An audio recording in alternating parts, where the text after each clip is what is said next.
On nous dit qu'on considère une suite UN et on sait que UN est inférieur à ça. Justifie que la limite de UN est inférieure ou égale à 2. Donc, on a UN qui est inférieur ou égal à 5 plus 2n sur n. On nous demande de montrer que la limite de UN égale à 2. Posons par exemple Vn égale à 5 plus 2n sur n. On a la propriété qui est associée à cet exercice. Il nous dit que si vous avez une suite UN qui est inférieure à une suite Vn, alors forcément la limite de la suite UN, lorsque n devient très grand, sera plus petit que la limite de la suite Vn lorsque n devient très grand. Donc ici, pour montrer que la limite de UN est inférieure ou égale à 2, si on arrive par exemple à montrer que la limite de la suite Vn, qui est cette partie-là, est égale à 2, alors on peut conclure que la limite de UN sera inférieure à la limite de la partie entourée. Donc, on a Vn qui est égal à 5 plus 2 sur n.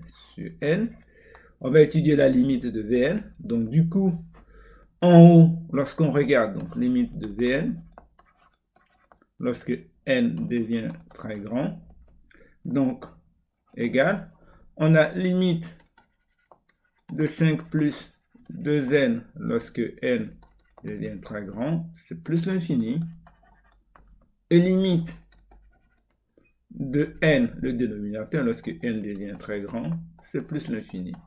On a plus l'infini, infini divisé par infini, ça c'est une forme indéterminée.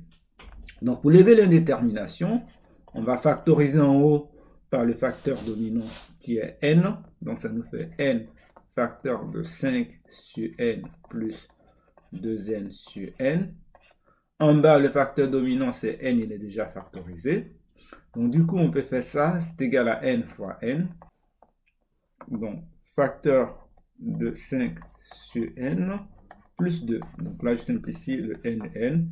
Là, n sur n, cela se simplifie. Donc pour n qui devient très grand, Vn à la forme 5n plus 2.